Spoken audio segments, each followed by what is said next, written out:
scaling up.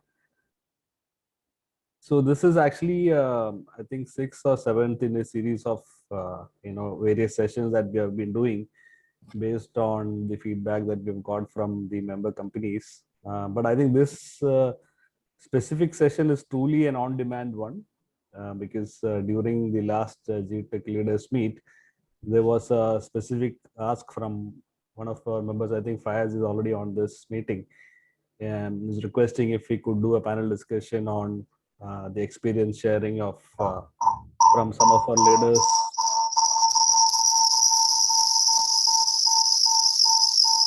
Vishnu, can you make sure everybody is on mute? Yeah, sure.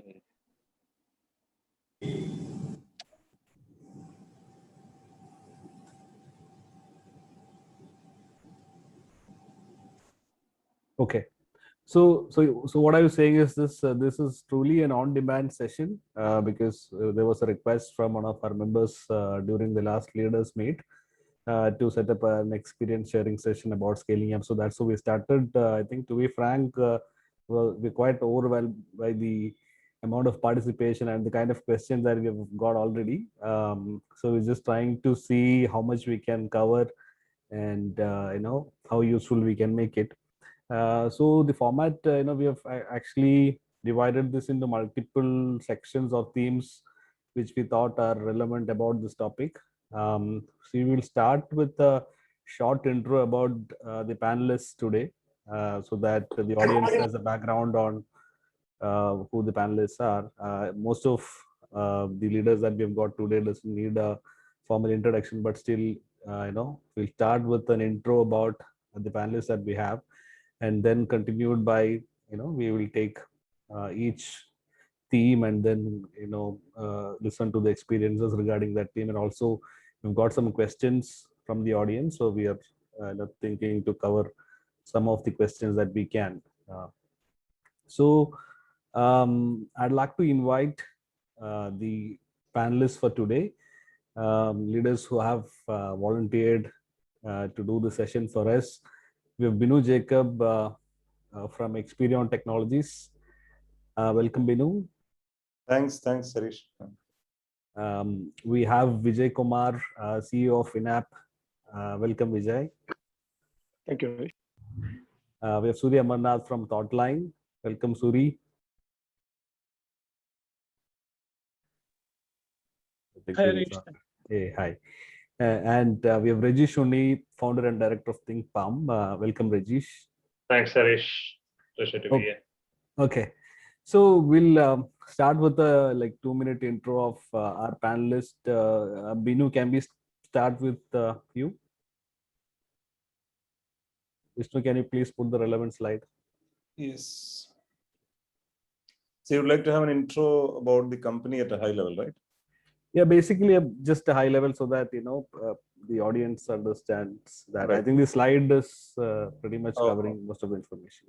Okay, right. Thanks. So yeah, thank you. So you can see the slide there. So Experion, we started off in 2006 as a European-based startup, and I took the company over in 2008. So that's what happened. So we just had about 10 people who started. So we've been growing pretty quickly from then on, though the 2008 to 2010 timeframe was very tough because of the prime lending crisis. But we've been very focused on the emerging technologies, as we used to call it those days. And today we call it our deal technology. So we do mostly a services, fast-growing company with services focus, though we have a couple of products. The services form the mainstay of the company. 4 dev centers. We have 2 centers in Trivandrum, 1 in Cochin, and 1 in Bangalore. We just started off. Overseas offices, we have 8 of them, apart from the ones in India. Getting close to 900, I mean, just closing to 900 people, and about another 50 expected to join in the next 2 to 3 months, offers on. So that's been the strength of the organization. We would have done mostly work, product development, product engineering as a service, the kind of work that we do. Using all the new technologies. I don't think we need to talk about it. Everybody does the same thing. But one interesting aspect is we do both B2C and B2B applications. So the combined end user count if I may say, is probably over 3 million, because we have government customers, we have consumers, consumer customers, etc. And operational across 32 countries. And customer footprint involves both early stage startups. So since we work on this emerging technology stuff, we experiment, with innovation tech companies, and then socialize this amongst SMEs and probably get to larger corporates. So we have a footprint of all those companies. Vertical focus is in transport and logistics, insurance and financial services, retail and healthcare. So and then horizontals are across DNA, data analytics, testing, design, DevOps, and computer vision. So these are the horizontals which cut across the verticals that we focus in. Some of the recognitions, we've been an Inc. 5000 company since the last 3 years. So bettered our position by about 1,000 points from the first year we got it till last year. TechFast 50, TechFast 100, and so on and so forth. So, and we also got getting on to Clutch rankings was definitely useful. We were in the top 5, and now, of course, with Clutch having about 30,000, members, it's become very difficult to maintain the position, but we are still somewhere up in the top 20. So that's about Experion and the founders. So apart from me, there are a few people from the industry who's joined me. So we've created it pretty much like a cooperative society, I would say, in a way where we have few people. I mean, 4 people are operationally involved apart from me, and 3 people who are not really operationally involved. So that's how the organization is.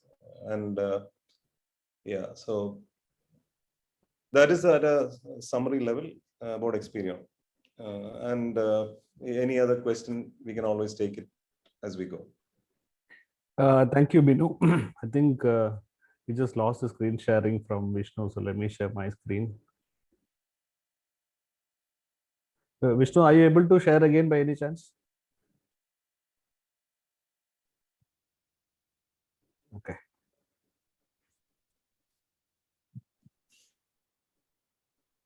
Yeah. Thanks, Binu. So over next we have Vijay from INAP. Vijay, can we have a quick intro from your side?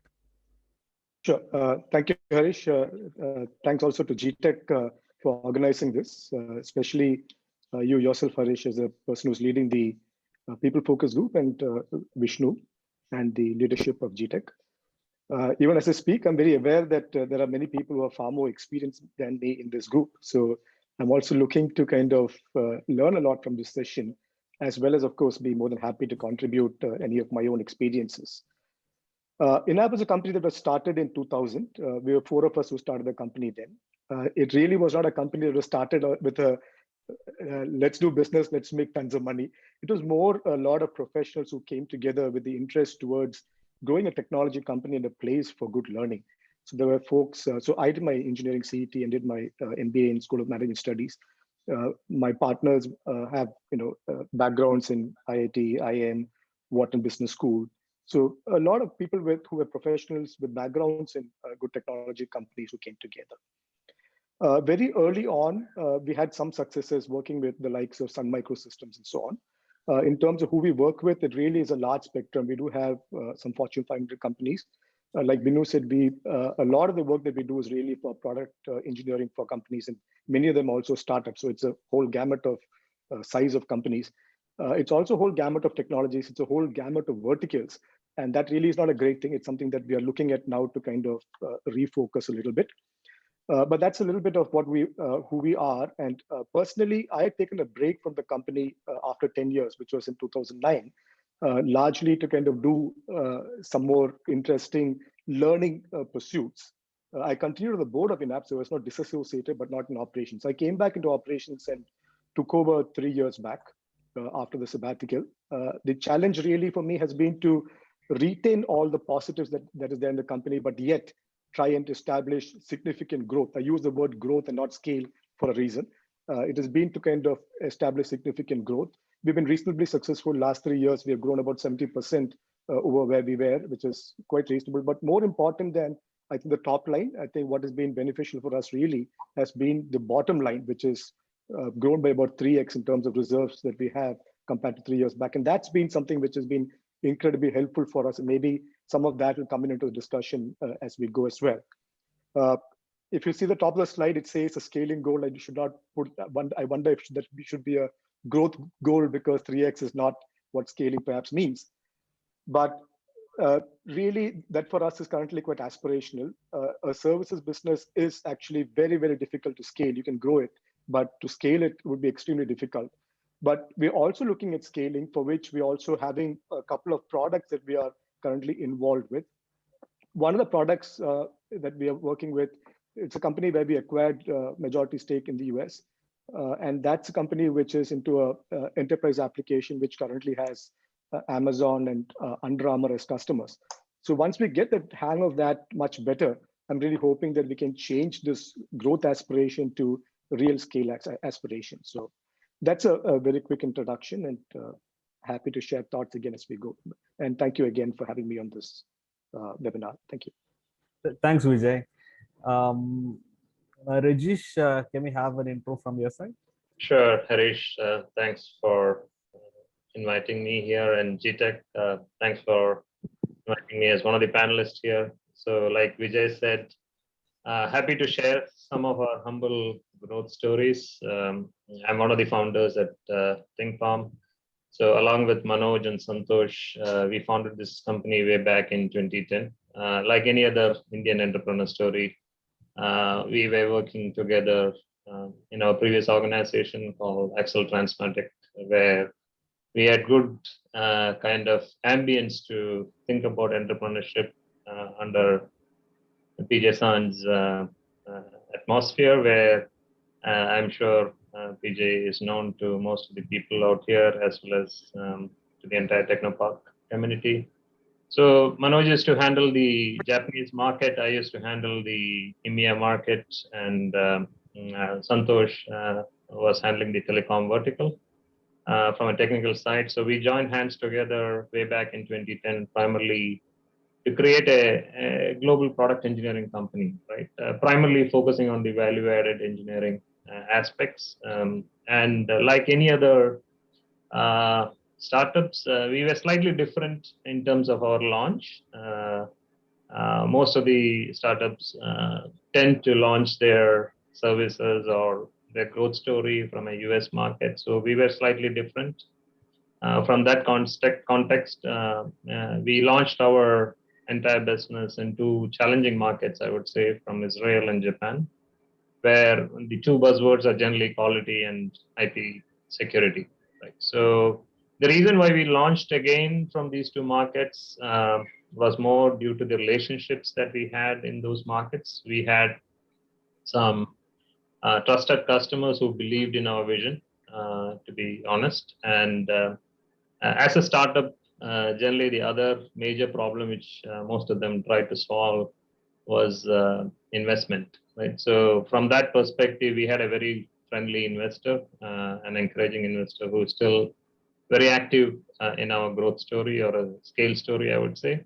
So Synergy invested in us way back in 2010. And we also had a like-minded founding members from our previous organization who believed in the story, and who joined hands, who took some risk to create something new. So from a team of around less than 10 people in 2010, people joined us from our outside circle based on the vision, the thought process that we had. And over the years, we have grown humbly, I would say, to around 500 plus, close to 600 people now, as we speak in 2021. And with around another additional open recs around close to 100, we should definitely be going past 700 as we close this financial year. So we started off with Japan and Israel, as I said before, but definitely we expanded into US, where some of our initial advisors, who then turned out to be part of the board, and now also Biju was quite responsible in terms of we expanding in the US market, especially in the telecom vertical. And over the years, we ventured out into areas where we were not comfortable, like IoT. We were kind of partnering with a startup in US again to build the first industrial IoT product in the maritime world. So today, as we speak, we are around, as I said, around close to 600 people in 3 development centers in India, Cochin, Trivandrum, and Chennai. And our organization, I would say, is built by 2 major building blocks or pillars of the organization. One is customer, and the second is the people who has built this organization. I mean, every people who is still with us, most of them have stayed with us more than 7 years in this 10-year journey.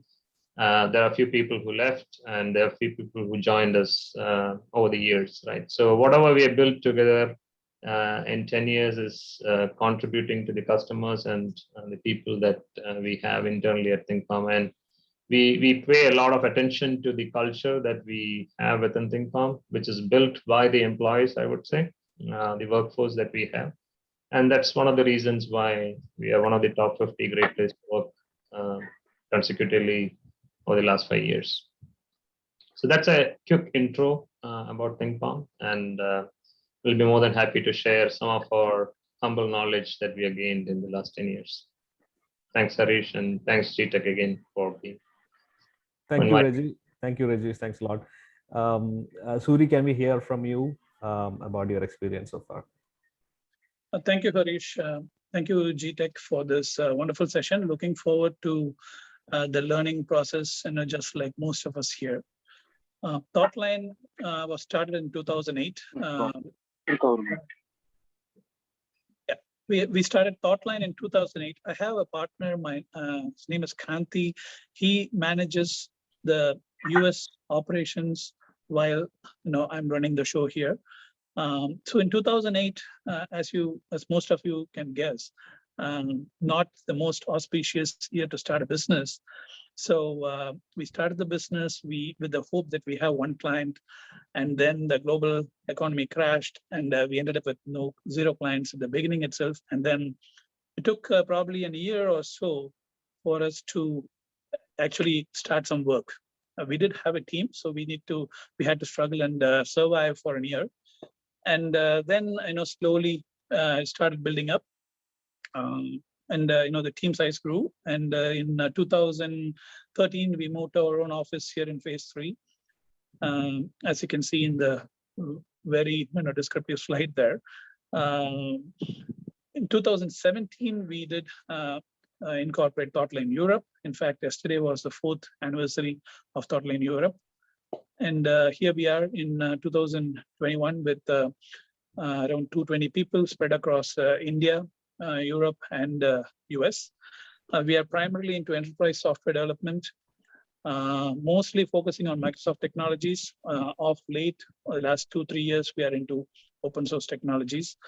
Pretty much, a homegrown company with people, based out of CET. So that's what ThoughtLine is. Thank you, Suri. Vishnu, can we move on to the next slide? Okay, so I think we'll start with this particular aspect, which is what is actually the difference between growing and scaling. So typically, it's said that when your revenues are growing without a proportionate increase in cost, that's what scaling really means. As we all know, this graph makes a lot of sense for product companies where you spend a lot of time in building the product, and once it reaches that stable state, it's easy to scale it from there. But how does it make sense for a services organization? I think is one thing which most of the audience would be interested to know. So for this particular aspect, Binu, can we hear from you based on what on the experience that you had during your journey? Okay, so in terms of growing versus scaling, I think I still think we are also in the growing, bucket, as Vijay was trying to say. So growing, how did we do it? I mean, like Suri was mentioning, we also started in 2008 when the markets went down. The sole 2 customers that we had in Switzerland also vanished. Our products, so we had a product strategy. We also thought that we can be a scaling company with 2 products in mind. In fact, we had the earlier versions of Uber on text and BookMyShow on text with which we started. But then suddenly technology changed and all the money we invested went down the drain. So we had to resort to services. But the learning on the mobile technologies that we had in 2008, we used that to travel around Europe and find customers, keep the revenue trickling in. We all tight belted, that was a model in which we do. But fortunately or unfortunately, we thought that the Infosys model of, 7-8 people at the top could really pull us off easily, which did not really work in the beginning. So services, we had to do kind of incrementally generate revenue, but the vision statement is always to be a brand of consequence. So that was what helped us. So no matter what the kind of problems were in the market, we just decided to get revenues trickling in from services and keep growing on one side. So we actually invested into getting people without any much of revenues to back it up. I mean, the idea was to reach to a critical mass, let's say of 100, 200. So when we had we started with 10 people. So idea was to get to that number and customers would come along, because the broad management at the top, we actually had created, the complementing strengths at the top. I don't do any coding. I don't know coding at all. So that helped.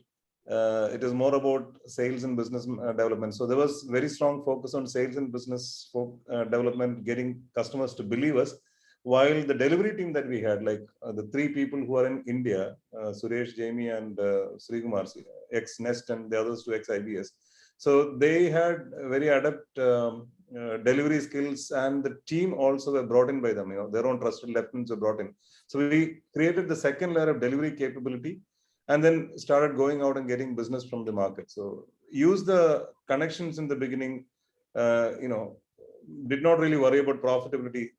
The idea was to ensure that we reached a critical mass, which will attract more of customers to come. So initial strategy for growth was pure technology, only technology, focus on new technology.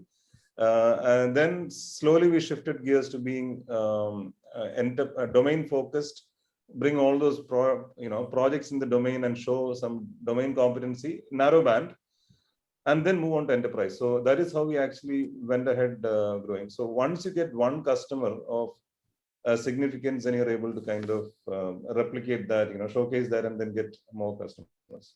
And parallelly, so while we had the development team, we went all over the world. I mean, we just went to US. First, we started off US, after Europe. I mean, Europe was already there. Went across to US and set up the office there. Again, ex-IBS person whom we very closely knew, Manoj, he is also one of the shareholders. So he was anchoring there. He understood the technical skills and started selling, got projects coming in, trickling down. Then went, I used to go doing Europe and Middle East, went to Australia, set up the Australia unit, had some partners represent us. And that is how spreading quite quickly on the mobile technology was, again, the driver those days. And then slowly we went into the enterprise gradually. So that's how, we sort of did it. No investments from outside. So it is all those money that came in as projects. We did not really take any money back from the business, went on reinvesting and scaling capacity, offices, as well as markets. Yeah. Okay. I answered the question, right? Yeah. Any thoughts from any of the other panelists on the same topic? Harish, if I can just come in, Sure. Binu, of course, covered it very beautifully, but I would come in from a different angle that I think we are a company which is trying to redefine some of this, because we have generally been in a space where we have been trying to do far too many things, playing in far too many technologies, in far too many verticals, etc. And now, if we really need to scale, and again, I repeat that scaling a services business is not easy. It's not like scaling a product business. But again, if we need to scale, one thing that should be done is to look at the service business like a product. And if you start looking at it that way, what are some of the things that you might do? First, you will really want to define who's your core customer and bring a lot more focus into your customer persona, and that certainly will help. Second is solve one critical problem really well, be an expert in that, and then keep going. So it's all about how do you kind of take your service like what a product would do, and what does a product do? It kind of solves a problem. So if you can package your service in that manner and take it to multiple places, that really would, I think, in the context of a service business, help to scale. And that's something that we're trying to do with a lot more other things. We recently hired a person in the US as the AVP for growth, global growth. And he's coming with a lot of thoughts and ideas. So a quick point there again, invest in people. Thanks. Yeah. Yeah, hi, this is Rajesh. I'd like to fully agree with some of the key points. What Vijay mentioned here is about, I think most of the common mistakes which is being done by the services company is about focusing on too many domains, right? So generally, it's a common cliche that we hear when we go and pitch for services in the export market, is that you have 100 people and 200 domains that you focus, right? So that is something that needs to be avoided. Be clear in what you're trying to focus, what is your ability in terms of solving critical problem statements. I would like to take a classic example to explain what Vijay was trying to point out, right? Have your expertise built on some critical problem statements and have a customer who will vouch for that expertise that you have, right? So as an organization, when we were trying to grow, test automation was never a cup of tea initially for us at ThinkFarm, right? So we had a opportunity at Riverbed, wherein we established it through one of our. I met Biju as an advisor initially when he was at Brocade. Then he became as a customer, and then he became an advisor and came onto the board. With help of Biju, we were given an opportunity to prove our mettle in the test automation capability, right? So.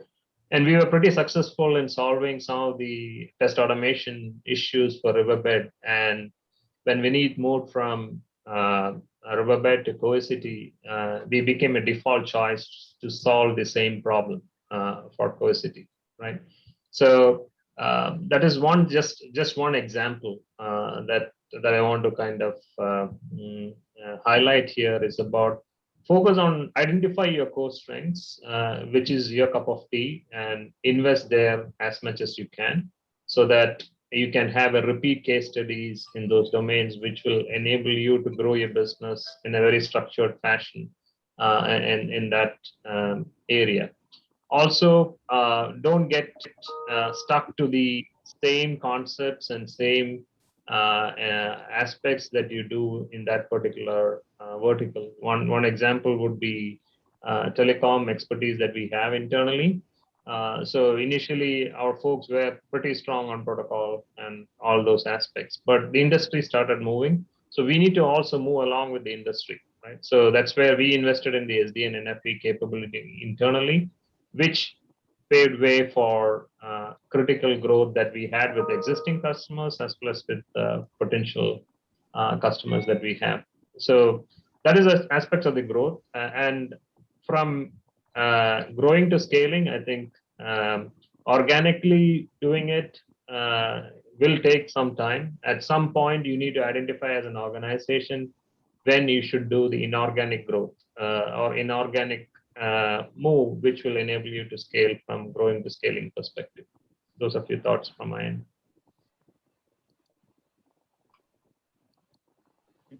From our point of view,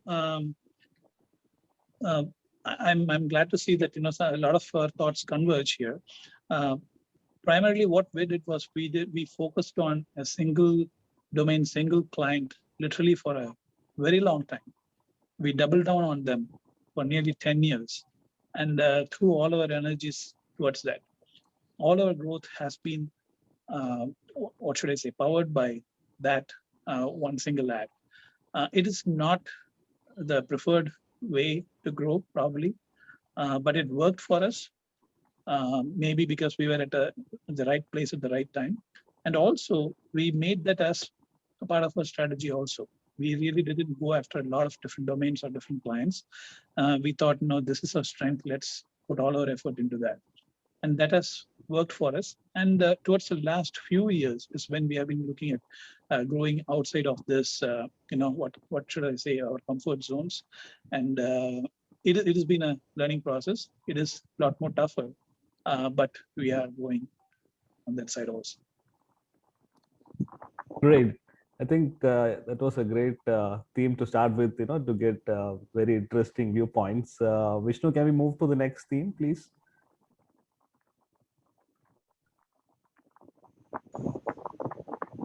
Okay, so I think this particular aspect, I think we also had a lot of questions about vision. Why is vision important, and what is the role of having a proper vision when it comes to the question of scaling up? People have various reasons why they're doing it. I mean, are you building something to exit? Are you building something to run as a lifestyle business? I think all those things matter from what we have heard. So on this particular topic, Vijay, can we start from your side on, based on your experience, what was the role of having a clear vision, in the success of your journey?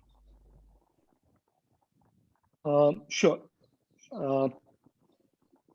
So again, I would really like to kind of reiterate here that, we are still on this path of discovery of how to scale. But let me still take it because it is just as much applicable, even if you're trying to go aggressively, which we certainly are. Now, if you look at some of the barriers that really come into play here, it's really first about the leadership and the quality of leadership. And I don't just talk about top leadership, I talk about across levels. Then there's the issue of actually scaling the infrastructure, which is both the physical and organizational infrastructure. And third, in our experience, I really think for a lot of organizations, its ability to kind of get a significant amount of marketing properly in place. Now, it is important to have a proper vision, and it's important to have a shared vision, because oftentimes when you're trying to drive change for a small company that's starting up, it's easy because oftentimes there's one person or two people who take all decisions. But as you progress and as you grow and as you scale, the whole changes that take place in the organization is significant. You have a lot of departments, you have a lot more people to contend with, you have a lot more processes to deal with, which you institutionalize and then do. And it therefore becomes far more difficult than in the case of a very small company to be able to kind of carry forward what the thoughts are to a much larger audience. And if that is not done, obviously there is a shortfall. Now, having talked about some of the challenges, there's also those things of what typically are fairly prominent areas that really also fall into play. I mentioned earlier about people, and we are now seeing it. We have really taken the hard decision of actually starting to invest, which we are very reluctant to. Why? Because we didn't have the money. So without capital, you can't really grow beyond a point. But now that we have done it, we are really seeing enormous benefit from actually having and investing in great talent. The second thing is about really having a proper strategy in place, all of which flows from the vision, of course. And that strategy is extremely important, and it should really address this aspect of, is what you're doing really going to make a difference for a lot of customers? Is that really going to happen, or is it something which is very unrealistic? And second, of course, how are you going to really differentiate yourself from the others in order to be able to kind of serve them profitably, to serve your customers profitably? The third is about execution. So we have had recently an induction, again, it's people, right? We're focusing heavily on corporate governance. We had an induction to the board of an ex-McKinsey partner. And one of the things he often says is that it's all about execution. We often look for the brightest ideas, we look for the smartest things that we can do, but he keeps saying that it is far better to have a mediocre strategy which is brilliantly executed than to have an absolutely brilliant strategy and a plan which is very poorly executed. So the real game is really in the execution. And the fourth that I alluded to earlier is all about that none of this will really work if there is not cash in the bag. And you really have to kind of be able to figure out how do you raise the capital to be able to kind of funnel your growth or scale. So unless you're able to kind of address all these things, and unless you're able to kind of converge at the top through a vision that addresses these, and unless you're able to kind of share that vision across the organization, though, such that all are excited and they move in unison towards the vision, it's extremely difficult. So that's exactly where I think it really should start, is my opinion, Harish. Okay. Anything to add from the other panelists? I think we are slightly running short of time, so we might have to make it a little bit more faster than this, I guess. But quickly, any other comments from the rest of the panelists? I think Vijay summed it up quite well. So nothing to add from mine. Yeah, Right. I probably can chip in. So I think having the vision and business plan is definitely very important. In our case, what happened was we all decided that, I mean, as I said, we had a group of people who decided to come together and create a company.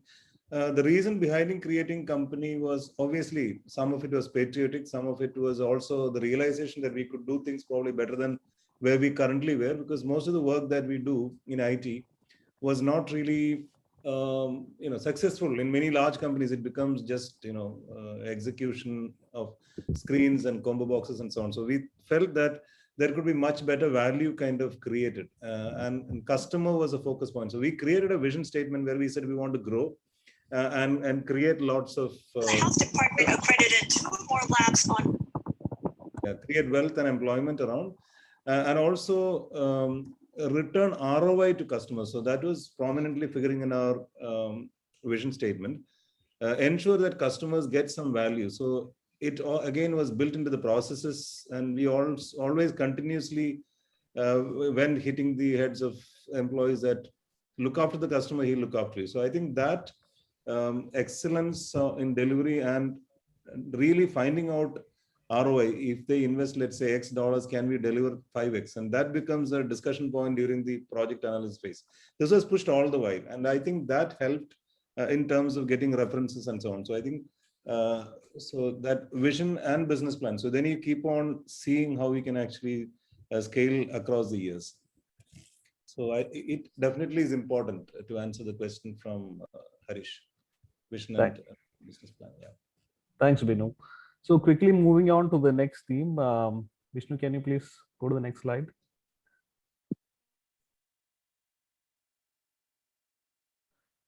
Okay, I think this is one of the key questions that most of us have encountered. Like there is something which we are doing, it is working, but is it really scalable? I think there are two aspects here. One is your offering something which is scalable, and is your process something which is scalable? So only if your offering is scalable and then your process is also scalable, you really can scale it.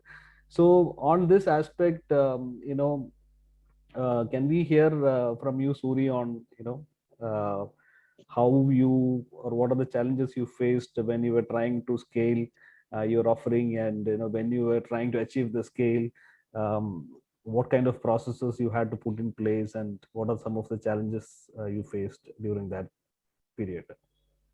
Harish, the answer to this is quite simple from my side. Scaling has been extremely difficult for a pure 100% service company like us, right? So the cost is directly proportional to the revenue generated as well as the resources required. So this has always been a challenge for us. What has happened is, as we grew, we have always tried to look for, okay, how do we replicate the work that we have done in a previous project, previous client, and see what are the efficiencies that we can take forward in the new area, right? Some of the challenges that we face there is usually, when we're talking about a pseudo product or a SaaS-based system or something like that, usually there is like a intellectual property thing that's involved where you cannot do a one-to-one move. So that is always a challenge. So you literally have to start from scratch. The only benefit that you have there is, if you're using the same people with the knowledge gained, you are hoping that there will be some trickle down effect in the new project, right? That's been our challenge overall from a scaling perspective.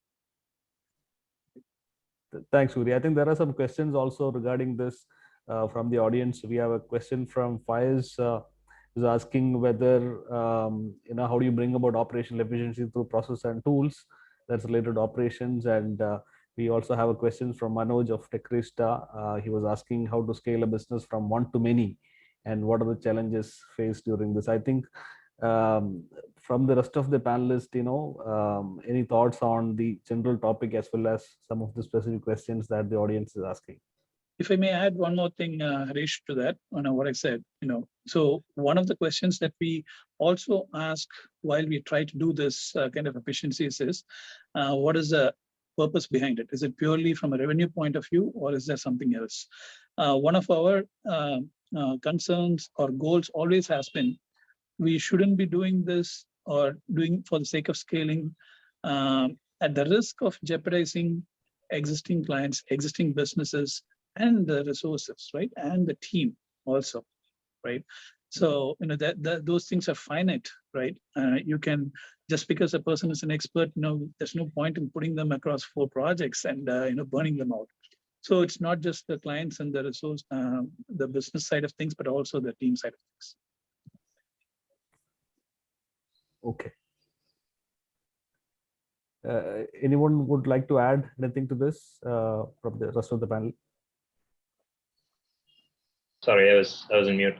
So Harish, just to add to the points shared by Suri as well as Vijay and Binu, I think 2 aspects is very critical if you want to grow or scale, right? To build your second line, which is very, very important. A trusted second line who will have the same passion and commitment like you have, and have shared the same vision. So that is imperative for you to grow or scale, right? So investing in that second line and cherry picking them, sharing that same vision is very critical. And along with it, it is also equally important to have the basic processes in place, which will ensure predictability in delivery and predictability in customer satisfaction. So most of the startups, I think, they do a mistake about ignoring those basic investments required in the process and systems upfront, rather just trying to huddle up and create something, right? So unless until you create that mindset right from day one, it is very hard to bring it later.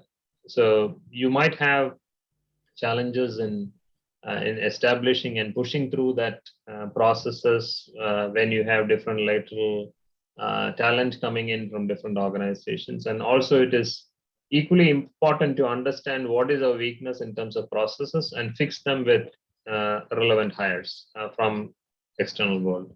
So that definitely adds value in terms of how you grow and scale. Thank you, Rajesh. Binu, on the same topic, what are some of the key KPIs that became more and more important when the organization started scaling, and what are some of the key processes, tools that you had to put in place to manage that? Yeah. So I agree with Rajesh in what he said, cherry picking the team, the second layer, and probably the layer that they bring in. So what we did is we did give a lot of freedom to the next layer. It is not that we get involved in, especially when you scale, once you cross, let's say 300, 400, then you obviously need to empower them to take decisions. I mean, they'll probably fail once in a while, but it doesn't matter. The moment you're able to pass on the vision and the plans and keep it a shared vision, I think they will probably not make as many mistakes as probably even you make or at the leadership level. So once you give them that freedom, once you show them that this is the way to go, and there is, we also did some bit of stock options for the key people at the top. I mean, the leadership, roughly about 15 people.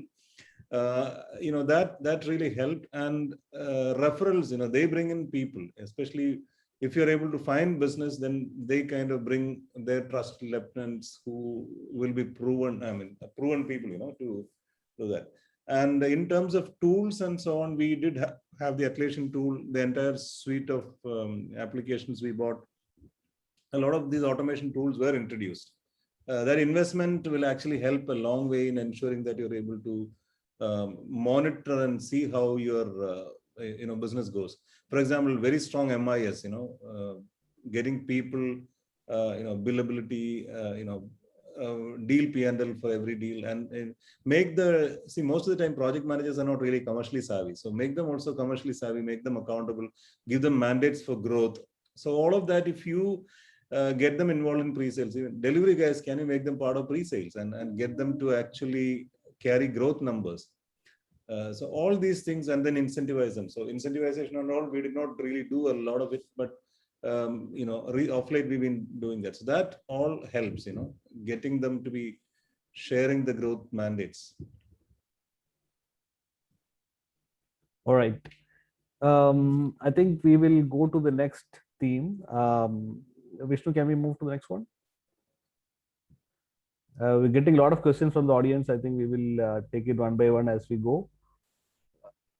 Okay, so I think this is one area where most of the questions have come from. How do you scale sales and marketing when you're talking about the kind of growth that you want? So on this topic, Rajesh, can we start with you? Yeah, sure.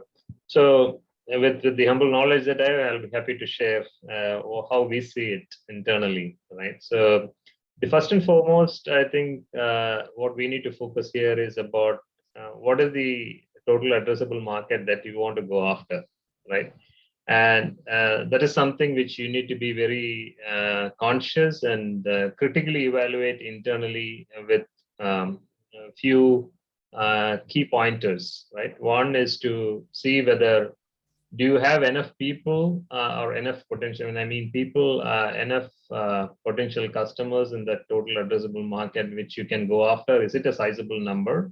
Second, do you have the right ingredients? Because I'm sure when you're in the service industry, there might be tons of competition that you will face with the same similar skill sets. So what is the unique recipe that you're trying to bring in that total addressable market on table, right? So that is another key thing. And the third is about to have the right contacts in the relevant markets. So if you think that you can do it on your own from a remote location completely, I would definitely disagree with that thought process. You need to have some real ambassadors in those local markets who can actually kind of vouch for you or can be a catalyst for you in expansion, right? So it can be in the form of customers who are trusted customers who can vouch for you. It can be in the form of advisors who can actually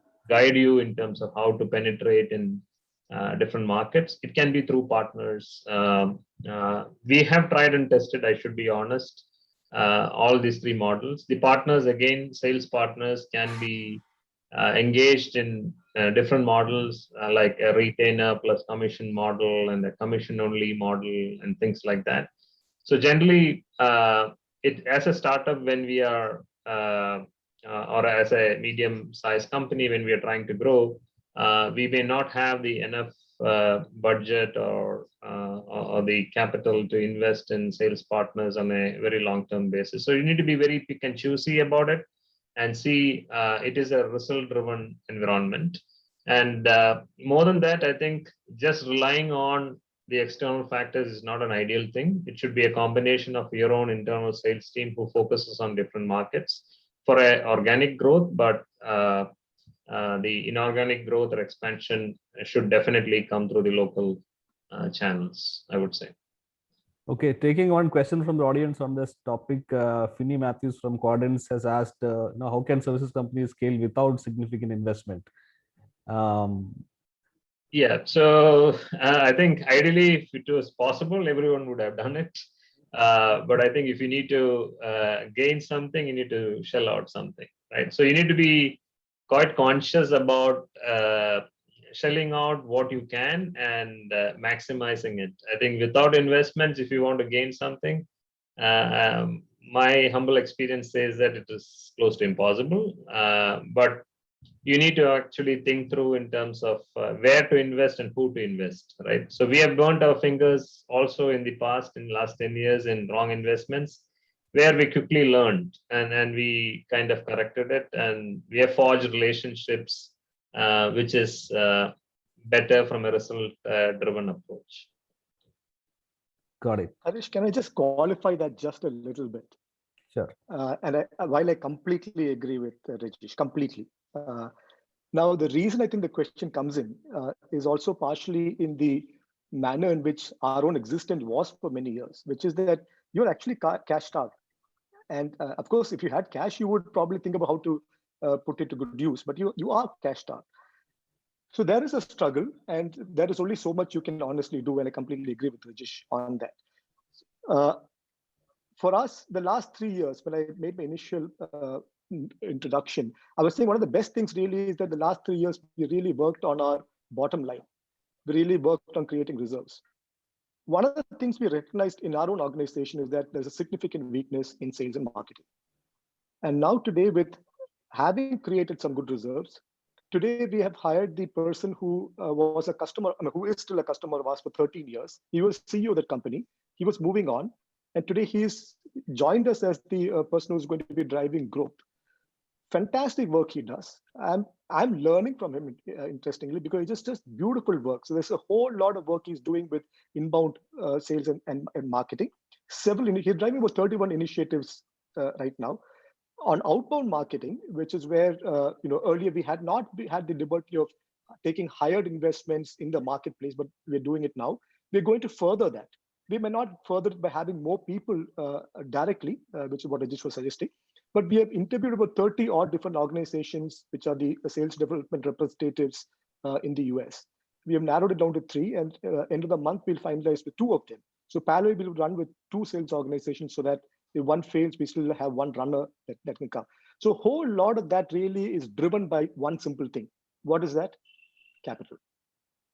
It's not possible to kind of beyond a point to aspire if there is no. So there has to be a way that I think capital has to be infused. Yeah. No, to supplement what Vijay and Rajesh are saying, possibly some of the organizations or I don't know whom the question has come from, but without investing, probably the only way to do it is to have the stakeholder himself go and do the selling. If you're capable of selling, I think you should continue to sell as much as you can, and then build reserves. To be able to hire. And hiring, see, what can go wrong is, see, if you hire somebody, let's say from an IBM and wanting to sell for you, it might not even work because they will come with a lot of paraphernalia. So probably you should avoid that. I think you should probably hire people who can sell. Maybe Indians. We have also realized if you would still want to sell in the US, it is probably better to have Indian guys sell for you because they understand your culture, psyche much better than anybody else. So maybe from the similar makeup, probably slightly one notch above, because you won't be able to satisfy somebody coming from an IBM or Accenture. So that's something that I think all of you should be able to keep in mind. We've also invested in hiring the wrong salespersons, burned money for 6 months and had to fire them.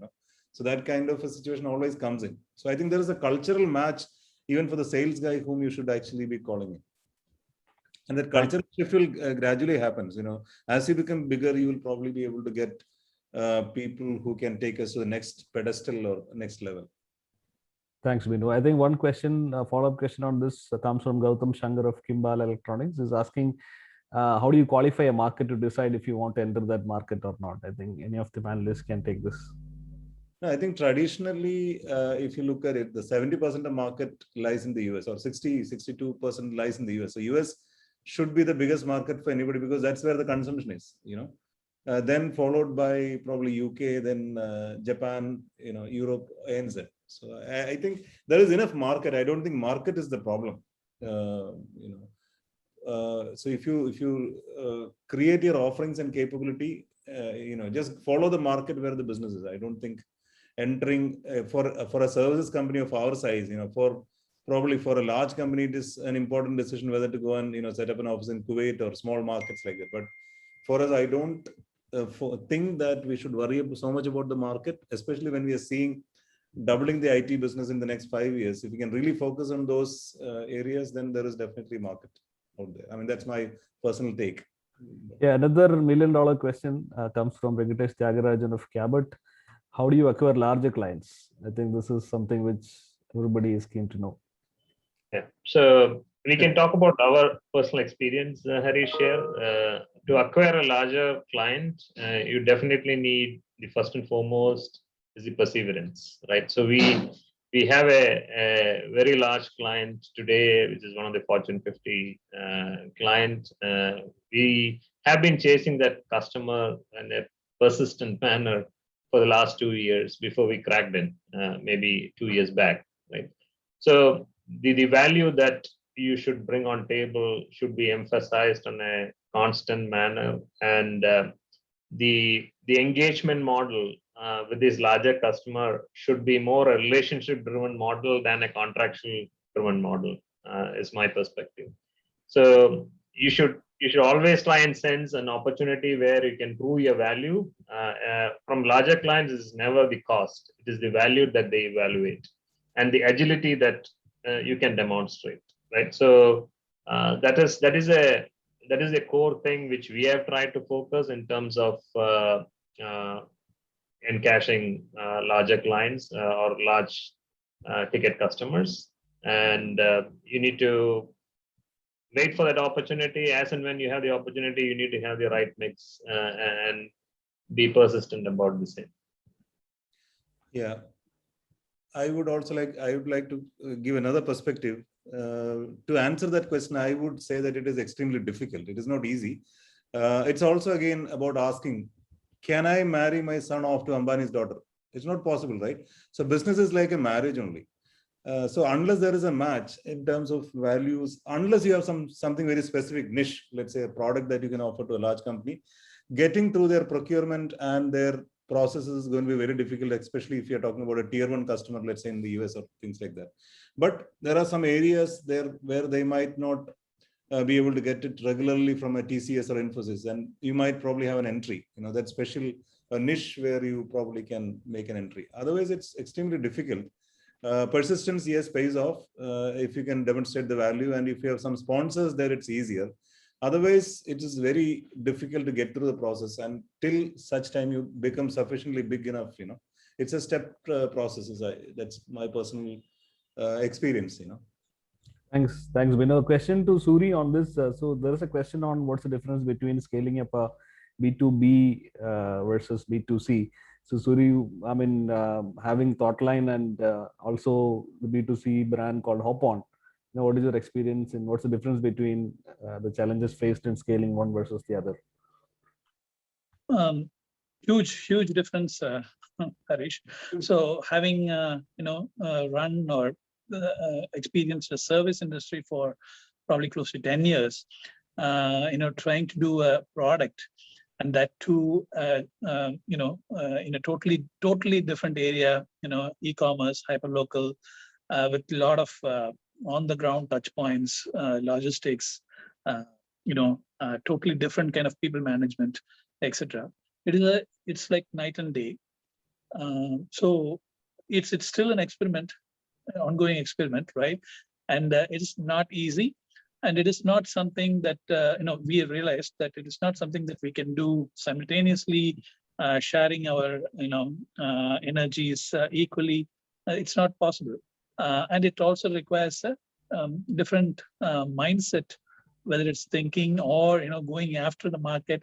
And here, when you say market, it's a totally different kind of market you're talking about, one that you don't have experience in. So I think the thing there is matching the right resources, right people who know the domain, who have experience working in it.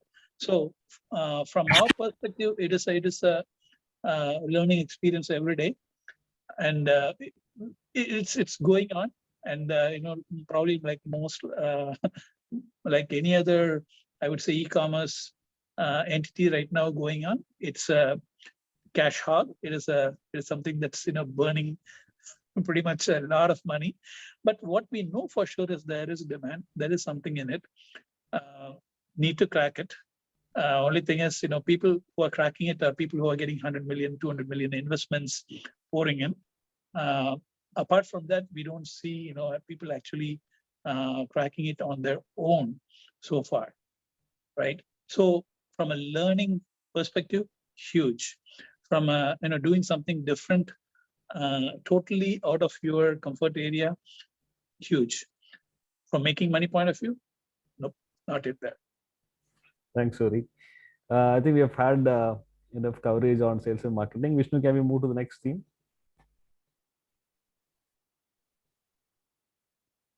Okay, I think this is another area where we've got most of the questions from. These are basically about people challenges while scaling up. Obviously, you have to put a team in place and all the issues of culture and the culture that the people who we are hiring, they bring with themselves, all that becomes an issue. So on this particular topic, Vijay, can we start with your experiences on some of the challenges you faced when you were trying to, set up a team? when you were growing or scaling up? Let me put more the context of how things are right now, because the challenge is obviously at a point where it's most acute. And let me also start out taking your words that there are some things like culture and things. I think it is extremely critical. And I think it is one of the drivers of why people would want to join the company as well. So it is certainly a very strong building block. So again, like many other things, it is not a simple solution that you do a quick something smart and suddenly a lot of people come to you. People come to you because of a whole lot of factors. They really do expect that they're coming to an organization which, like we talked about, is very, very rich in culture. They do expect that beyond the organization, for themselves, they have a role which is very, very meaningful. Obviously, they do expect a compensation which is relevant. They would be happy for a recruiting process which is streamlined and which is welcoming. One factor which is less relevant today as compared to the past is location. Because today, at least as things stand, that is not becoming very, very relevant. But I think all these factors come into play. We do a lot of deep searching in terms of why do people join us, why don't people join us, etc. And I must share with you an interesting perspective. When we did, so I do the exit interviews. We also do these day 3 surveys after a group of freshers join. Interestingly, 2 years back when we did a survey as to, we had a whole lot of people who had joined. We had, in fact, of 26 offers, I think 21, 22 joined. And our head of HR, I was telling him, where's your plan B? He said, I don't need a plan B. And I was going to kill him because I didn't think 21 will join, but they did. We were very, very happy about it. We ran a day 3 survey. And guess what was the number one reason why people chose the company, despite offers from what we think are these large companies which people aspire to be in? The number one was that there are seniors of ours in the company, and they told us this is the company to join. So if you don't work on all those elements of creating this great workplace that you want, and if you don't have the people say that this is a great place to be, you will not have people joining, irrespective of what quick tick. That's Rafiq telling me to shut up, I think. Vishnu, can you mute everyone? Right. So people do look for companies where the leadership is great. They do want a company where the culture is strong, values are strong, they enjoy the job that they do, and obviously they get rewards for that. So that really is a combination of things that comes into play, Harish. Thanks, Vijay. There are, of course, there are several vehicles. I will not go into that because we all know them. The different vehicles we kind of try to employ for recruitment. Sure. A question from the audience on this topic. Shani from Azinova is asking, how do you scale people in the work from home scenario? I think this is another challenge which everybody is going through. Any perspectives on that? Personally, I've been finding it to be a benefit, honestly, because we've been starting to look beyond geographies or very close geographies. We still have not started looking at global geographies, which we can. But I think there's been an advantage that we are not so averse now to kind of looking beyond the city that you are in or the state that you are in. So that way, I think it's opened up a lot more opportunity is what I really feel. Oh, yeah. You see, especially during work from home, I think a combination of a strong hiring team and consultants who will probably sell for you, especially if it's outside Kerala and all that. There will be, and also we have seen that referrals do help. But I think that selling has to also happen, and obviously compensation, the quality of work. So all of that happens during the engagement process, which the hiring team or the consultant does. And compensation anyway has gone over the roof. All of us are aware about it.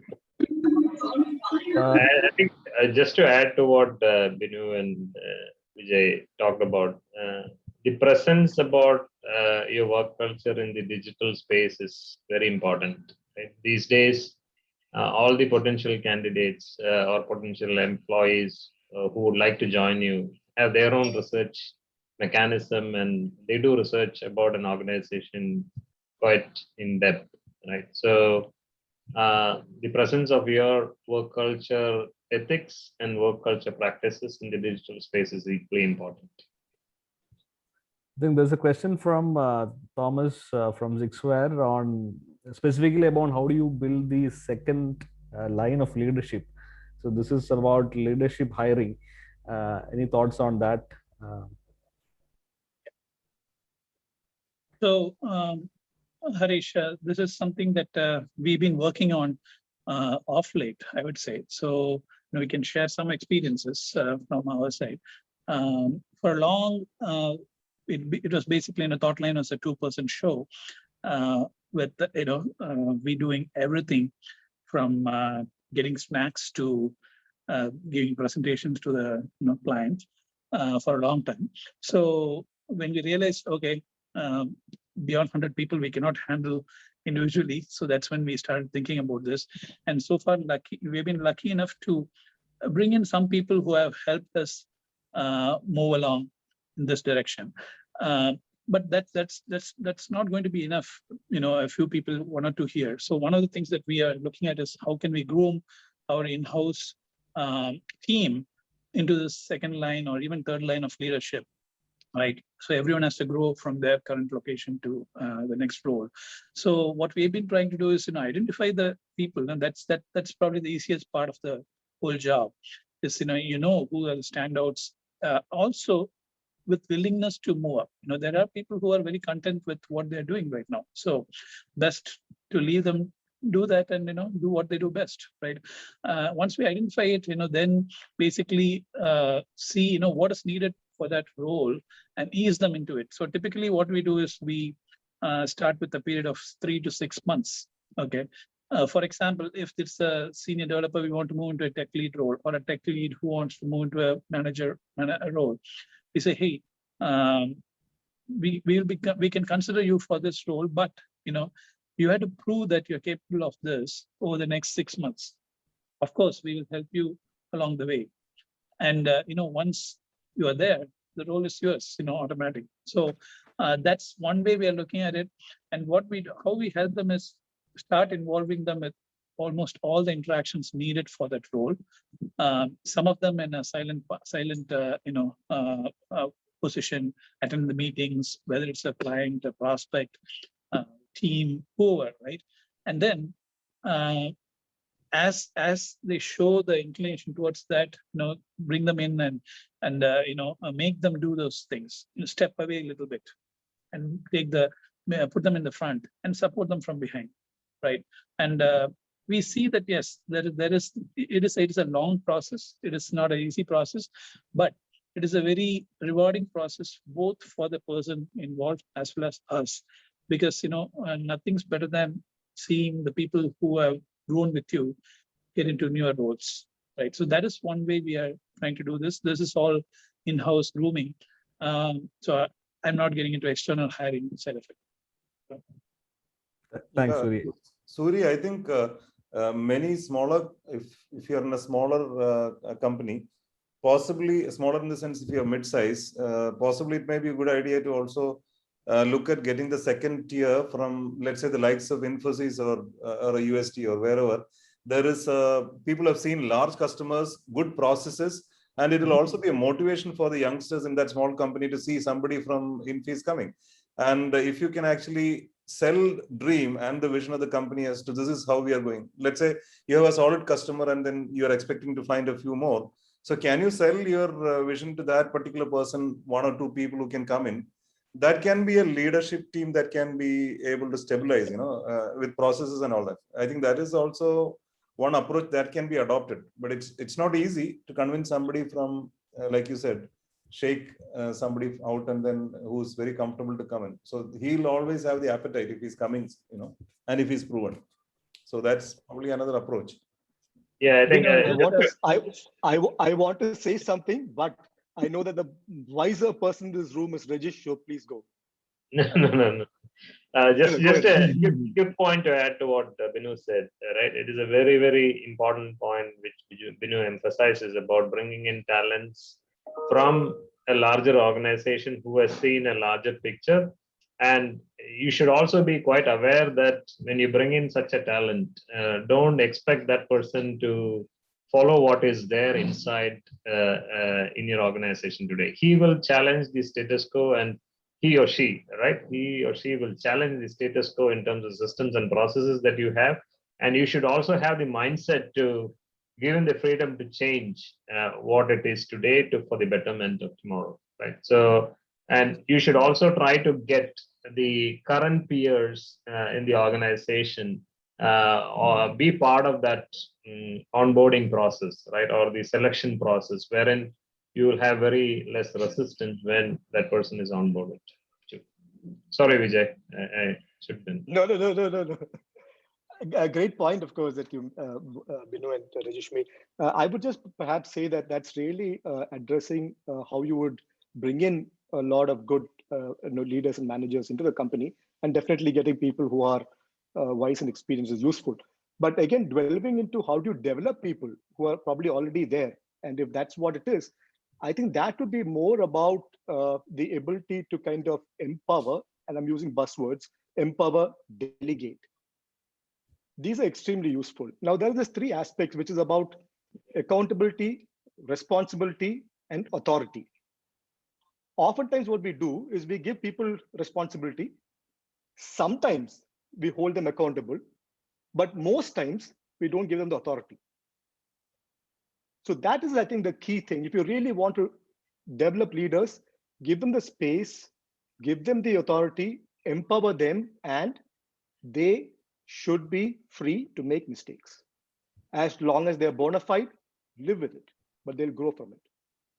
I have some wonderful examples of, I started my career with Castrol, the lubricant company, and I was blessed with absolutely brilliant leadership. And I've had several instances where this was amply illustrated, where as a sales executive, the general manager writes a letter to a customer saying, a miffed customer, saying that I wish I could do something, but I am not empowered to do so. Mr. Vijay Kumar is requested to take a look into this. And he meant it. He's a general manager. He can just pick the phone and fire me. But he will not. And in fact, I followed this up. And once when he came in, his name was Tobias. I said, Mr. Tobias, you are the general manager. Why did you write this? You know what his answer was? He said, Vijay, you have sales targets. If you don't meet your sales targets, pardon me saying this, but this is what he said. If you don't meet your sales target, you will have your pants removed in public. But I will never do anything that will allow you to say that I didn't give you the freedom to achieve it. They're classic cases of true leaders who develop leaders. And I think this is extremely important to empower people, delegate, and then have a proper sense of accountability, responsibility, and authority. Don't deny authority. That's my take on that, Harish. Thanks, Vijay. I think this brings to the next topic, which is what happens when we bring the next level of leadership from bigger organizations, which is about the culture. So how do you define the culture in the organization, and how do you ensure that the culture is staying there when you scale? Vishnu, can we have the next slide, please? So for this one, Binu, can we start with you on how difficult it was to make sure the culture stays intact while scaling up?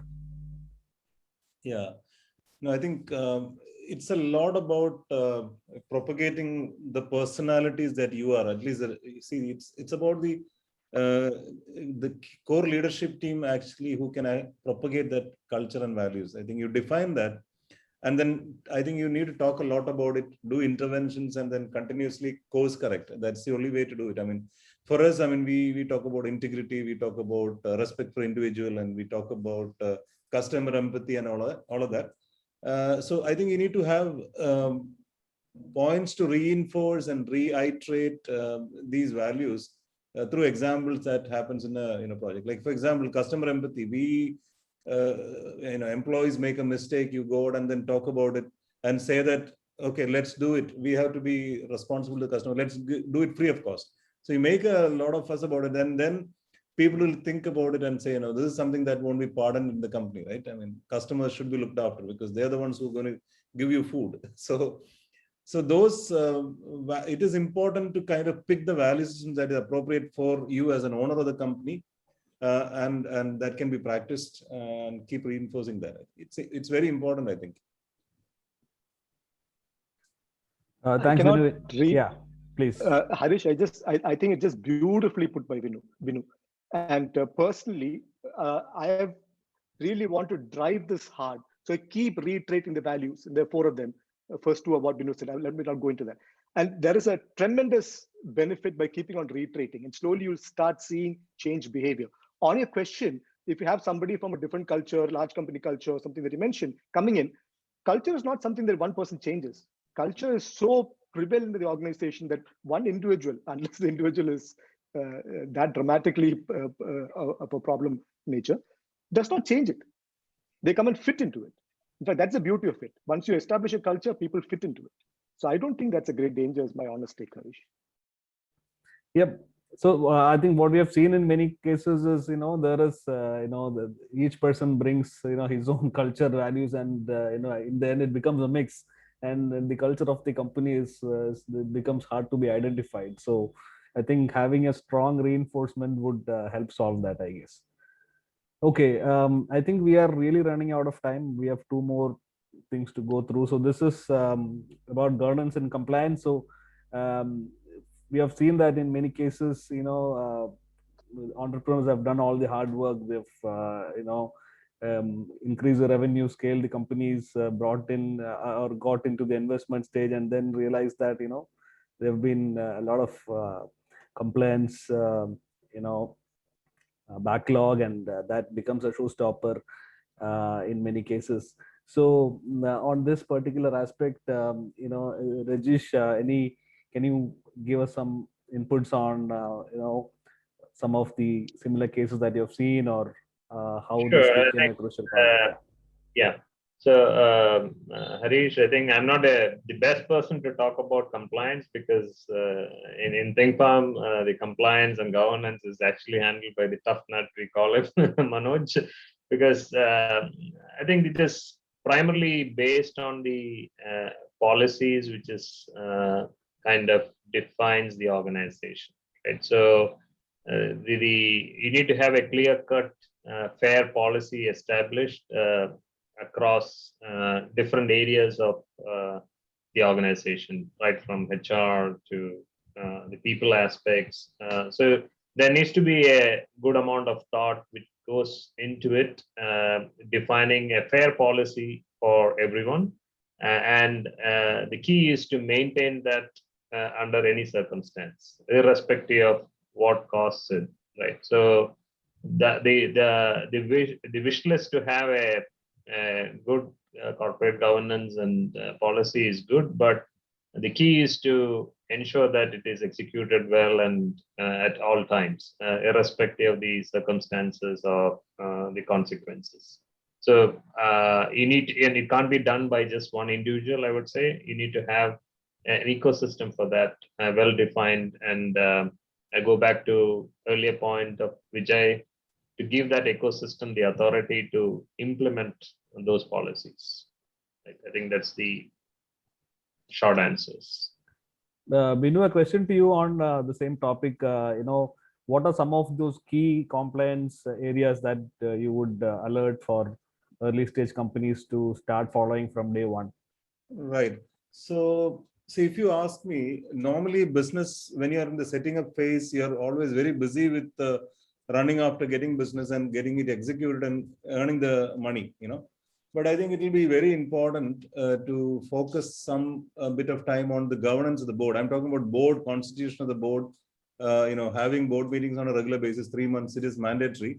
Have a good chartered accountant to advise you, have a company secretary do the filings in time, ensure that the finance is strong with, putting in your, statutory payments in time. Because see, we've had it very tough. As I said, 2008, when we started, we had absolutely no customers. It was very tough. Every money that we brought in had to be paying salaries.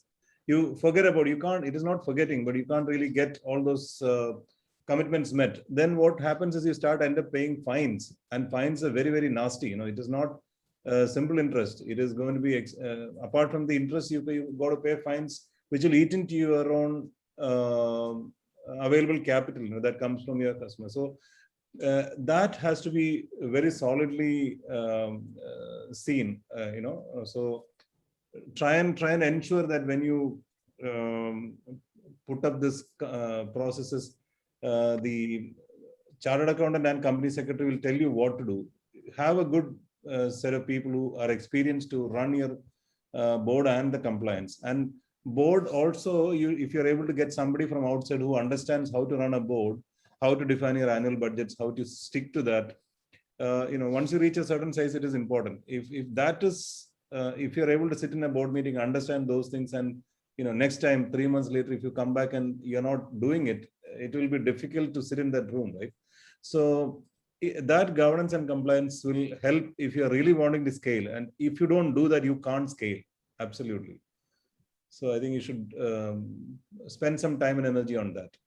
And get external board members. You can have a 3 or 5 member board in which you get some external people to advise you. Give them the sitting fees. They'll endorse it. They'll also kind of mentor you. We think that getting business and making profits is all, but when you and then there are other things. If you have offices overseas, if you don't have proper subsidiary system, you'll end up paying taxes there. You'll end up paying taxes here. You'll have to have audits to ensure that arm's length compliance is maintained. You have somebody advising on all these things, because you'll also make a lot of savings doing that. I think it's all about finding the right guys to support you. Great. I think that was well covered. In fact, we had a question on transfer pricing in the audience as well. So definitely another important area to be making sure we are compliant. I think let's quickly move to the next one. Vishnu, can we move to the next slide, please?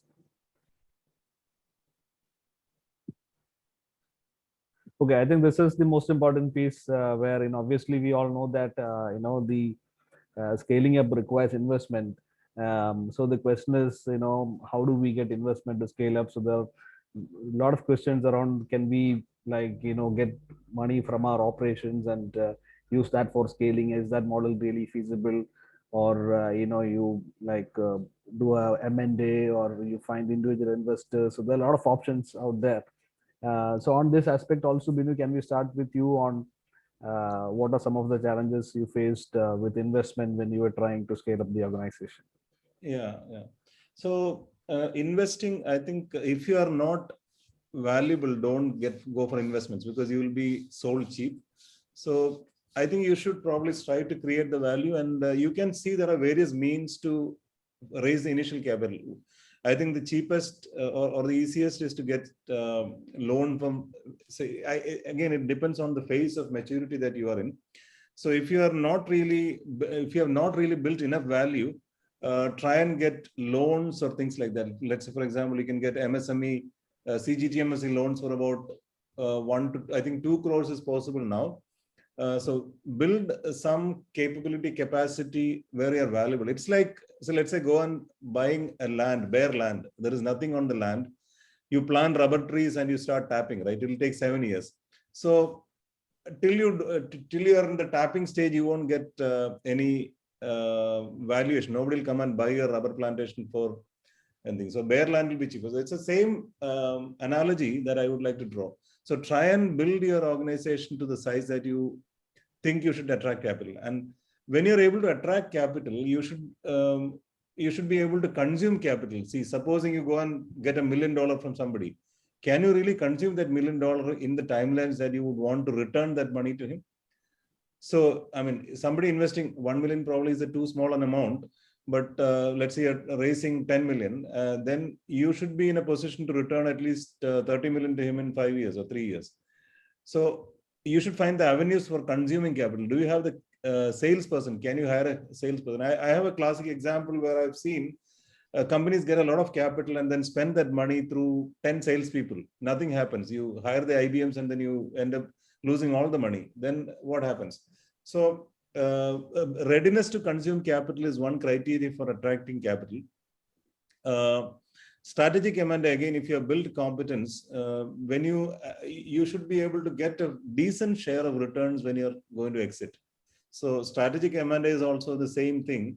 Build enough valuation so that you can get a fair share for the exit during exit. So I think you shouldn't do capital raising unless you're ready for it. And when you are in bad situation, you won't get the money that is required. So I know I have just gone all over the place, but if there is something specific, I can ask. But otherwise, Yeah. Thought you Okay. said it brilliantly, Binu. Yeah. Any thoughts from you, Rajesh or Suri, on the same topic? Yeah, I think just to add to what Binu said, I think most of the questions are coming from service-based companies, right? So to raise capital on service alone will be a real challenge. So you need to also have a product stream running within your service organization so that there is a value on table, right? So so that which will enable any and you should show the value of that product to the maybe it is not generating revenue today as of now for your company, but on the long run you should definitely showcase or invest in those product lines so that it can add value in terms of capital raising, one, and secondly also it will help you a big time in terms of your service business as well, right? The capability building which happens through your product investments is definitely an added advantage in your service business too. So those are few. Two questions there. There are. So, what would you advise to some of the entrepreneurs who are trying to maybe seek investment while they're doing a services business in order to build a product line? Does it really work with investors if you pitch in such a way that we have this stable services business, but we want to get into products, and for that we need money? And you should have a compelling product idea as well as a product proof of concept at least, which has a potential to be sold to large enterprises, right? The easiest way or the avenue that you can think of a product concept or a product initiative is to work along closely with your existing customers, where you can find not a core product which sits into their ecosystem, but a peripheral product which they are not attacking at the moment, but you can be a development partner to build that, which will bring in you the product revenue as well, right? So that would be my approach rather than I think if you go directly and say that I want to build this product, unless you convince that to the investor, okay, this product is built on so and so date and so and so timeline, it's going to bring in the revenue, like what Binu said about if we invest 10 million, how can you ensure that it's going to bring in 30 million, right? So rather than that, I would take an approach where you do your minimal investment in terms of your product idea, which is not bringing you maybe a big revenue at the moment, but if you say that, okay, I have a product which is bringing in a minimal revenue today, but if I enhance it to a different level, I can bring in 5x or 10x of it. That might be a more convincing story than completely going after a new product idea. Maybe I'm wrong. Yeah, in that case, the initial dilution might be higher. So if you're able to, let's say, bring an initial prototype, you might probably end up divesting 30-40%, and the next capital raise you might probably be able to dilute lesser, if provided the journey is good in terms of sales. Vijay is Harish, I raising that. apologize. Yeah. Yes, I apologize. I have to drop out, Harish. I have a client call at 4:30, and Sure. I need to leave this call. I'm sorry about that. But thanks again, and enjoy the discussion. And I apologize again for leaving early. Thanks a lot, Vijay. Appreciate your time. Thanks a lot for the insights. Then we'll quickly wind up. I think we've almost 50% overshoot. I think the second last theme is about product versus services. I think we had a small discussion on this, but I think even though majority of the audience is from a services background, there are still some product companies as well. We specifically had a question. I think we have the CEO of Kerala Startup Mission with us today. He was also asking questions on, he had a question which was posted about whether is there any set of standards that can be followed by growth stage startups to reach the next stage. So any thoughts on that aspect from any of the panelists? Harish, may I add something to that? Yeah, sure. I wouldn't have much thought on for that question in particular, but one point I would like to make is to I think the need of the hour is to remove this romantic notion about startups, right? A startup has to be there for the right reasons, right? Just because we have an idea and we know the technology doesn't mean that we need to go and build a product and go try to sell it, right? The real need for a startup and a product is when there is a pressing need in the market, right? Without that, it is really, I would say, chasing some wild dreams, right? Sorry to be blunt about that, but that's my take on that. And it's a common pitfall that we are seeing that, usually we fall in love with an idea, or being the techies, we love a particular technology and we think we can go and do something. But an Apple or a Tesla happens once in a generation, right? It's not for everyone, and we cannot bet the farm on that and just go and do a startup. And at the same moment, if there is a compelling need identified, and then we have the capabilities in hand, definitely there is something that's worth going for, right? In that related note, I saw a question which says, how can we introduce a business idea to a client? Is that also a question? Yes. Yeah. I can add a couple of things there. So the assumption here is, introducing a business idea to a client. The assumption is that one is already established with a client. One already has a foothold or already has done work which is appreciated by the client, right? So in that scenario, then to actually do something meaningful or something new to the client, we need to get into the kind of a deep dive situation into their business domain, their market, not our market, their market and their processes, right? And this may involve a lot of time to be spent on our own, probably even pro bono, right? But it could be time worthwhile spending if that is the case. And then the other thing is, it's not just the IT, right? Typically being IT companies, we usually have exposure to the IT side of the business. But generally, when you're trying to introduce ideas to a client or a business, you need to engage with the different levels of the company, which could be a business users, which could be some other operational area. Because normally, in many a case, IT is not the decision maker. IT is the, a support structure for the business, right? So it might be worthwhile spending the time and resources towards that. And, develop that idea and then see, if they will bite, right? But most importantly, I would say, a key thing to keep in mind there is to respect that, but their particular vision, their commitments, as well as their constraints. The idea has to be encompassing these factors into it also. Thanks, Yuri. Binny, anything to add on this point? Yeah, so I'll probably bring in a different dimension. I think it is extremely difficult to probably drive consumer products into the market. Enterprise products, if you can sell at the right value and also demonstrate the right value and get the kind of revenues in, then enterprise products may be easier is my experience. See, we started off with two products. One was precursor to Book My Show. We had something called SMS Balcony. We had a huge customer visit. We had about 129 theaters signed up, and Vodafone launched it and all that. Nothing happened. Vodafone never gave us any money. It ended up, but Book My Show came much later.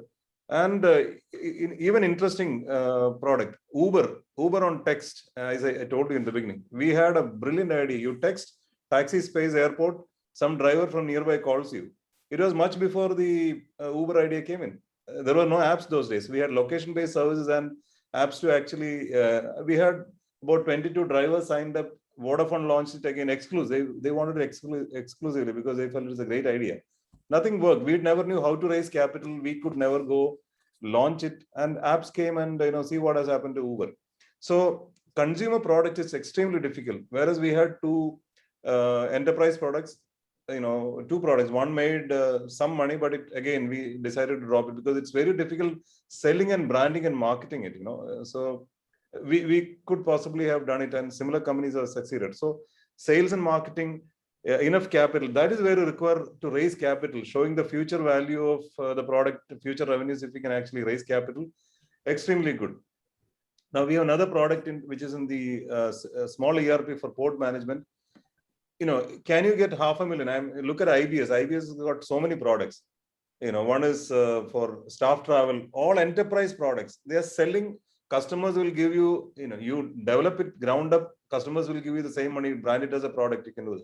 So enterprise products, if you can pitch the right value, pitch consultancy capability, do pre-implementation, post-implementation, ROI metrics, you might be able to make good product revenue from such engagements. But otherwise, consumer is the most tricky, risky business. Thanks, Binu. That's really interesting. I think we have just one more to go. Vishnu, can we quickly move to the next slide, please? This is about, okay, how did you, while you were part of the scaling up journey, where did you get help from? And was there any self-help book, or was there any leadership coach that you had? So can you share some thoughts on this? I think I wanted to start this with Vijay, but he's not there. So Suri, can we start with you? Not sure about the question, Harish. Can you? So when you were trying to scale up, where did you get the help from? Was somebody coaching you? Were you reading a lot of self-help books, or how did it work? Okay. First of all, once again, I would like to reiterate that we haven't actually scaled, but we have grown, right? So from that perspective, a lot of it has been trial and error, pretty much experimenting over the last 13 years. But I do remember when I came to Technopark in 2008, I had the good fortune of walking into a few offices, few companies, where quite a few CEOs were very helpful in talking to me. Okay, I remember obviously Vijay was there. One other person I remember is Rafiq from Pitt, and a couple of other people were there. Joyce John, may his soul rest in peace. He was there. So a few people were at least able to sit with me and talk to me about a few things, which was extremely useful for a person who's come into a place pretty much a greenhorn, right, in everything. A techie coming and trying to start a company in a place where he hasn't been for the last 15 years, right? So from that perspective, it was very helpful to hear the different aspects, different viewpoints. I didn't always use everything they said. Okay, sometimes did 180 degrees opposite of what they said. But I'm so glad that I had that advice, I had that interaction. Books and all, absolutely not. Absolutely no, at least from my perspective, nothing of that sort happened. It was all real on the ground experience. Everything, whether it is hiring, delivery from, like 10,000 miles away to a client, everything has been a experience, hands-on experience kind of thing. Thanks, Suri. Any thoughts from you, Binu and Rajesh? Yeah, I think, over to Binu. Oh, please go ahead. So I think books can definitely give some inspirations in terms of growing and scaling. I would fully agree with Suri as well. We are still in the scaling mode. So from the growing as well as being inspiring to scale, books definitely give some inspirations. But I think from an execution or a practical standpoint, at the board, you need to have somebody who will challenge the status quo, will have the tough questions being asked, and in a constructive fashion, and collectively, we need to kind of think through some strategies which, moves us out of the comfort zone, right? So that mechanism to have a constructive discussion at a very senior level in terms of challenging the status quo and out of the box thinking is must have, and also advisors play a big role in terms of enabling that, is my take. Thank you, Rajesh. Yeah. So I think in our case too, as Rajesh said, books do play as an inspiration, especially when you're sitting in the airports trying to catch and explain. it helps. Probably ignorance was bliss. For me, we had a group of people at the senior leadership team who actually used to help consult and then do it. But we used to take risks. I think it was in terms of scaling, we could probably think about, customers helping us scale. So probably, let's say you have 10 business opportunities, we'll have a feel that, okay, out of this 3 will probably click. So let's go start hiring, and do that. So scale up marketing and sales activities on one side. Look after your customers, look for your customers and see where you are likely to get a service revenue. Services revenue scaling is probably, you got to probably take some risks. You might make some mistakes, but bank on the customer, ensure the relationship, ensure that things are going very well, be careful, and keep scaling on one side. I mean, that's what we did. Did not really look for any formulas or support, but of course, many people kind of gave us inputs on how to do it, but it was mostly banking on customers taking some risks. That's my take. Binu, I think you hit the bullseye. Ignorance is bliss. That's exactly what I also think. If I knew what all I know now in 2008, I don't think we would have done many things, and that would have been a totally different course. So ignorance is definitely bliss in this scenario. Right. Thanks, Vinu, Suri. I think we are finally at the end. We have massively screwed up on our timing, but I think there are people still with us. So hopefully it was engaging for everyone. Now we are at the Q&A portion of this panel discussion. So anybody who has questions can ask. Meanwhile, I got a few questions already. So Joseph is asking, while scaling up the company, do you really have an exit plan? Or what would be the best exit plan for IT services business owners? Or would you recommend to run the company for lifelong? So, Binu, probably you would be the best person to answer, I guess. Yeah, I mean, exit plan, definitely, it is important to have an exit plan. Running a lifestyle organization, you will probably get tired and then burn out. I think exit plan should definitely be, so you should look at aspiration. I mean, your aspiration on what the valuation should be thought through. So generally, if you are pretty small and if you want to get acquired by, let's say, medium-sized to large companies, possibly you could look for 2 or 3 times the top line. That's the best possibly you can get. Imagining that you are probably playing the right digital technology or whatever is in vogue, that should be it. Otherwise, if you grow slightly bigger, then you are talking about EBITDA multiple, EBITDA multiple of maybe 8 to 10 times if you're doing decent in terms of the customers. And many companies would buy you for the customers that you earn, So there are different parameters. So look at what you want to achieve. So if you're, let's say, doing 1 million turnover, maybe you can do 2 million, 3 million, depending on the space or sweet spot that you operate. But I would definitely say that people should try for kind of exit. If not, lifestyle is fine, depending on what you want. If you want to create a lot of employment, keep growing, it's still not a bad idea. Because you definitely can support a lot of families. That's at least when we used to have our annual meetings, seeing about, say 600-700 people in the room, because we used to have it with families when we were like 300 people. That's a great satisfaction. You're trying to support many people, right? It's difficult to run an organization. So yeah, that is my take on this. Thanks. The next question from Nazim Abdullah. Would you recommend having an off-the-shelf ERP versus in-house independent systems to enable growth? If so, at what stage of growth? So this is probably, I think, for the MIS piece. Like, at what stage do you really need an end-to-end ERP to, track the entire MIS of the organization? I think 200-300 people, definitely you should have some tool. We still run our MIS on Excel, but we have some ERPs. We have applications. For HR, we have a system which is fully off the cloud.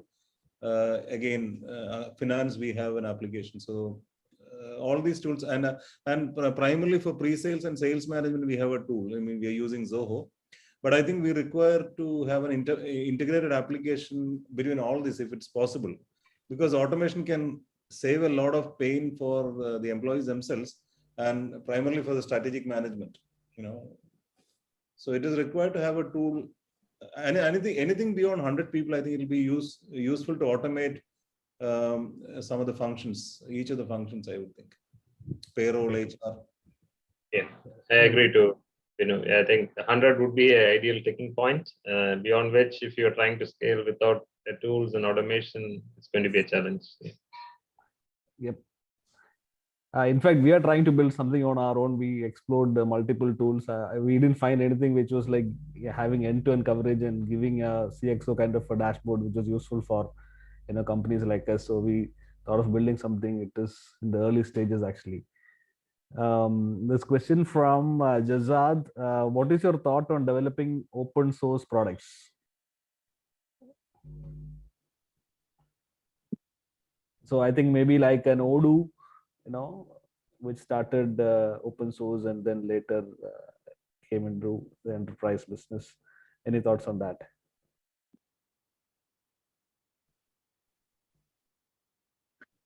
Not really my area, Harish. Harish, can you? Yeah, maybe we are a consumer of open source, but to be honest, we haven't thought through in terms of creating an open source product on our own. We definitely contribute in the open source form as a technical team, but not as a product, to be honest. Great. I think we have finally come to the end of all the questions. I don't see any more questions in the chat. So hopefully it was useful for everyone. Thanks a lot for all the panelists. It was really, really insightful. Thanks for volunteering to do this. We hope to do multiple such sessions in the future. And thanks a lot for all the participants and for being so patient for the last 1 hour, 50 minutes of time. Thanks a lot. Thanks, everyone. Yeah, thank you. Thank you. Thanks all everyone for Thank you participating. for a great session. Thank you. Thank you. Take care. Bye. Bye-bye.